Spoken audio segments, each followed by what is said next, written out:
Where did it go? It's not here. Not here either. Maybe. No, not there.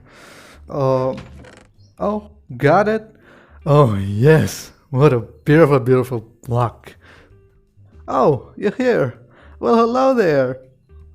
I was just here looking for some stuff which we're gonna use in today's beautiful build. And I know it's not that much, but we ain't gonna need that much anyway. So 37 blocks of coal, tough are just gonna be enough. You know, the hardest part about making these videos is starting the video. I've been trying to start this episode since the last 2 days now, and I never seem to get it right. But we're finally doing it now. Finally. I've been also thinking a lot about the kind of professions we're gonna have in this town of ours. Like, as you already know by the thumbnail, today's build is gonna be a blacksmith. I also have a chandler in mind that I want to build, and also a tailor eventually. And I want to ask you guys what more professions we should have in this place. And what more you'd like to see as this project progresses. So be sure you let me know, and I'd love to hear from you guys. Anyway, now, we of course have a nifty little blacksmith build on our agenda for the day. Originally, I thought I'd be building this structure today, which I thought would be the chandler that I spoke about, but I was not really able to come up with any good designs, so we're gonna do this one instead. So the idea for this one is that the rectangles in the red are gonna be two separate houses that belong to the same structure, and the thing in the yellow is where this sort of a bridge kind of a formation is gonna be that's gonna connect both of these rectangles. I don't know what this is technically called, but you get the idea, right? This is not gonna be on the ground. This is gonna be up there alongside the first floor. Also, recently I saw this image on Instagram, and as soon as I saw that gray wall, I was like, damn, I gotta do that. I mean, the texturing on those is just so good. You look at it from a distance, and it looks realistic from a distance. And that's the best part about it. Now, to be honest, my texturing game is not that good, but I'm gonna try my best to emulate what that guy did. Now, I'm not gonna copy exactly what he did because my vision here is a little different, but the idea is to make this wall look like a naturally weathered and eroded wall. And I want to make the weathering look as realistic as possible. So, how's that for a start? And we're also going to use some gravel in this palette. Oh, and I forgot to mention there's also going to be some polished andesite and andesite in this build for the lighter shades of grey. So now, for starters, I'm just going to go ahead and fill the corners with stone bricks. So 2, 3, 4, and that should be a 5 actually. 3, 4, and 5. There we go. So what I'm gonna do is I'm gonna build this with the base blocks first. So for example, here the majority of the wall is gonna be cobblestone. So I go ahead and make the entirety of the wall with cobblestone first, and then worry about the texturing later on. Personally, I think this is one of the faster methods to make a textured wall or textured anything actually. Alrighty my friends, so now the base walls are in place, we can start with the texturing. I also figured I want to use the smooth block as well, which is light gray concrete, of course. I knew the name of this block. I was just playing with you guys, yes. I was seeing if you guys know it or not. Right, so I think it's about time we start with the texturing. So here's the plan, right? I was thinking we have these big blobs of tuff to represent some severe weathering in the wall.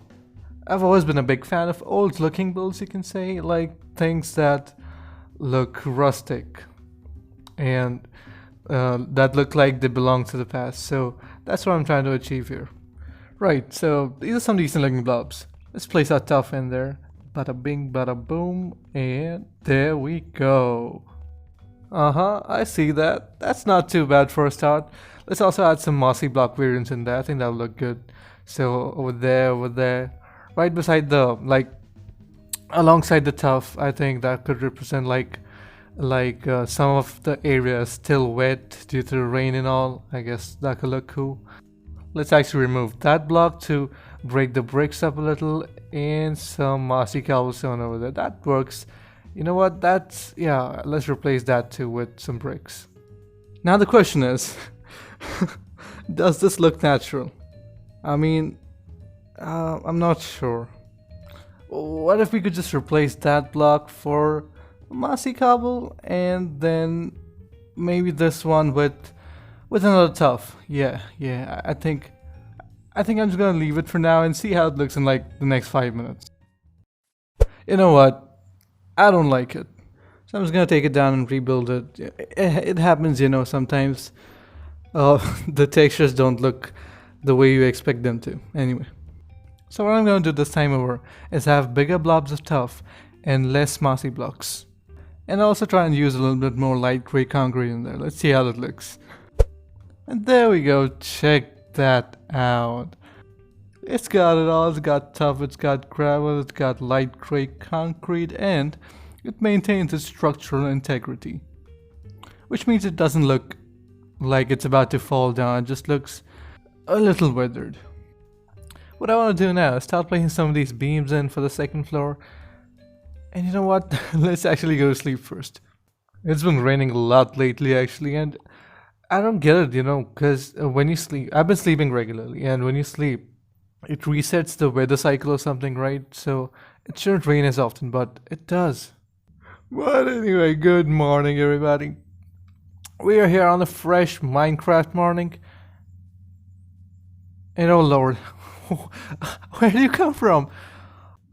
Okay, run, run. Alright, follow me, Vindicator, follow me. There should be more of them, right? Otherwise this is a very small pillager patrol. Hey, I asked you to follow me. Okay, he's ass again. A fun fact though, you can outwalk Vindicators. They're really not that big of a threat. Oh, he's killing his buddy. He killed his buddy! Ah! What a monster you are. Who does that? Why? Ah! Why would you kill your own kind? Okay, I got it. Oh! Okay, careful. Alright, come on in. Right this way. Just a little more. Come on in. Yes. In case you haven't noticed, you've fallen right into my trap. I keep collecting Vindicators, alright? It's just, it's weirdo stuff. You wouldn't get it. But anyway guys, back to building. So I'm just gonna go ahead and place some placeholder blocks over here for the two that are on the second floor. And then we can just go ahead and bring in our spruce log tutor. We actually don't need that block down there. I don't know why I did that, but I guess something's apparently wrong with me today. Anyway, now we're gonna pillar up by 3 more blocks, and that should give us a total space of 4 blocks on the second floor. I've only recently learned to keep ample of headroom in my builds, and I think that's always a good thing, right? At least 4 or 5 blocks on each floor, like on each floor is generally a healthy size for the build. Anyway, what I did here is I just mirrored those 2 pillars on this side.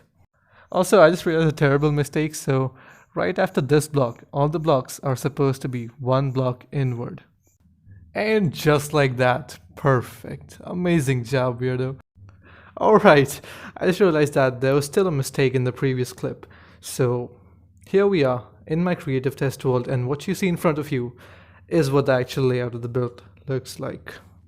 This is actually a later clip that I'm inserting into the video, so don't worry. Over there, I realized my mistake after I built the stone wall, and I corrected it. Now as the main block for the second floor, we're gonna use stripped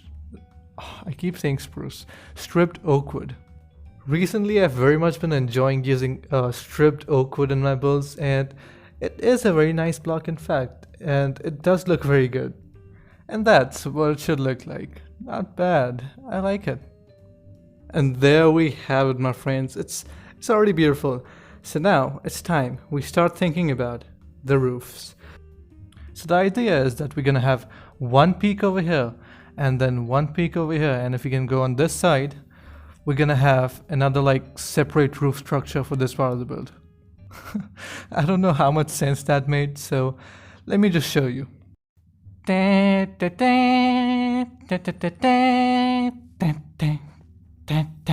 Cinematic music. So basically we're gonna have 2 roofs. So First one is going to be this one that goes from here to all the way over there. And then we have this roof structure, which is 1 block above that one, and it goes all the way over there. And the palette for the roof is a very brown one. So we have brown concrete, brown terracotta, dark oak planks, stripped dark oak, and the normal dark oak logs. And then of course we have all these dark oak variants to add the depth and all. This is just so you guys can get a better idea what the build palette is, because usually what I do is, snap, here's the build. So this time over I thought I'd take things a little differently and kind of take you guys through with my building process. And talking about snaps, we are of course gonna snap this thing into completion. So let's do that in 3, 2, 1. And look at her, what a beauty. Oh, I love it. Is it so gorgeous? The brown roof goes so well along with the stripped oak. It's unbelievably good. Isn't it? No, it's not. It's only because there's a contrast between the top floor, like the second floor, and the roof. There's also this neat little thing that I did over here. So originally, this house did not have a staircase, which means there was no real way to get up there. So what I did was, on this side, I pulled a few of these blocks out, and boom, now this house has a staircase, and it also has another interest point on the exterior. And just take a look at how much it has helped in bringing this build together. You see, little things like these can make or break a build. There's also a lot of furnishing that I need to do, but this is how the staircase looks on the inside. Over here we have some of the blacksmith stuff just hanging out because I figured I want the lower floor on this side to be his workshop. So we have a nice deep slate floor, we have a tiny little furnace over there, and then this over here is the staircase to the second floor. Of course there's still all the furnishing left to do, but at least we have the floors in place. We have a nice little hearth over there with a campfire block, and the outlet for this kind of goes diagonally to the outside, and there's a chimney on the outside over there. And then over here is the bridge kind of formation that connects both the houses. I've used a lot of acacia trapdoors as windows in this build because I thought they could represent some sort of metallic shutter or something. Not their color of course, it's just solely based on their shape. Eventually we're gonna have this entire row filled with houses all the way to over there. And then this area would be like a town square. We would have benches for people to sit and chat on. We would have like a central monument, like a fountain or a statue or something like that.